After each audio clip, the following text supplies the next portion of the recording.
I'm Trevor Alonso, and I'm gonna review Top Gun, the high-flying, high-octane 1986 action film. Top Gun is about a renegade pilot, Pete Maverick Mitchell, played by Tom Cruise in his most iconic role. Maverick's co-pilot, or Rio, Nick Goose Bradshaw, played by Anthony Edwards, as they are chosen to go to the Top Gun school, a Navy air combat school for the best of the best. During the course of the school, Maverick has a rivalry with another pilot, Iceman, played by Val Kilmer, for the first place, and to get the Top Gun trophy. Maverick does start to fall in love with a civilian instructor, codenamed Charlie, played by Kelly McGillis. This is one of the biggest movies of the 80s. This is also one of the best fighter jet movies. It's definitely the first one you think of when you think fighter jet movies. The United States Navy did work with filmmakers on making this. Real Top Gun instructors did help out and give a few pointers. That being said, it's full of 80s cheese, but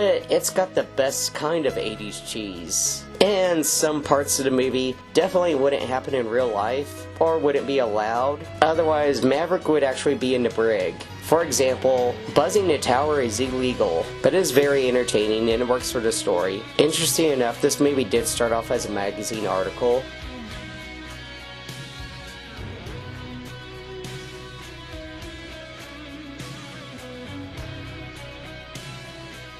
The first script was written in 1983. For the longest time, it was being turned down left and right. A lot of studios didn't want to produce it. The main star that they always had in mind for Maverick was Tom Cruise. He was on a rise at that time, but kind of a slow rise. When they first approached Tom Cruise, he wasn't sure about doing the movie. It wasn't until the filmmakers set up a schedule with the Blue Angels that he would fly with them. The Navy, on the other hand, wasn't really sure about him because he had a long ponytail at the time, due to still filming Legend, which was being filmed with Ridley Scott, and Tony Scott, his brother, filmed this movie. Once Tom Cruise flew with the Blue Angels, he was hooked. And this movie also turned Tom Cruise to flying. He has since become a skilled pilot. All of the action scenes in this movie are intense and kind of quick. They try to put you in the action, which works very well. They did try to use the footage of the actors in the real jets, but for most of what was filmed was unusable. The technology wasn't quite there yet, so a lot of rear projection was done.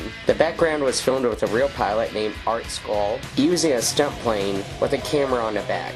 Unfortunately, there was a problem while filming a flat tailspin. Art couldn't recover and crashed. This movie is dedicated to him in his honor. Now in the movie, Maverick is a renegade pilot. He goes through a few things to become a better pilot. The camaraderie between Maverick and Goose feels very genuine. They come off as close brothers, which is what you want with a pilot in his Rio. This movie does portray a lot of sportsmanlike competition between the pilots, and at times it does become intense, as everyone is trying to go after the trophy. The love story between Maverick and Charlie works very well. A lot of people see this as one of the best 80s love stories in a movie, and I've seen a lot of people online dress up as Maverick and Charlie, and lots of men have actually tried singing "You've Lost That Loving Feeling" to women in real life. It's so iconic.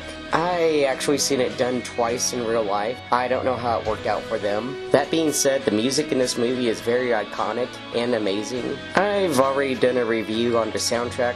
I'll leave a link in the description down below. The flying in this movie is really great. They found a great way at the time to put everything on camera. This is mostly due to so much use of the jets from the Navy, the F-14 Tomcats, and the Northrop F-5s. The F-5s do stand in for the MiG-28s, which doesn't exist in real life. In real life, it's MiG-29s. The movie's kind of made in a way to not exactly identify the enemy. I mean, come on, for the most part, it's probably Russia. The movie was allowed to use one small missile from the Navy. In order to make it look like they used other missiles that were launched and blow up, the filmmakers used animation and models. They were worried about it looking good, but apparently they were so convincing the Navy actually called the filmmakers and asked, "Hey, we thought we only let you use one missile," and they had to explain that this was special effects. Everyone's performance in this is really good. Tom Cruise is a perfect fit for Maverick. The other actors I haven't mentioned are Tom Skerritt, Michael Ironside, and a young Meg Ryan, in a blink and you'll miss it cameo of Tim Robbins. Meg Ryan actually auditioned for the part of Charlie, but the filmmakers thought she would make a better wife for Goose. and she does it pretty well for the few scenes that she's in. I really do love this movie. I credit this movie as inspiring me to join the military as a kid. This is easily one of my top favorite movies.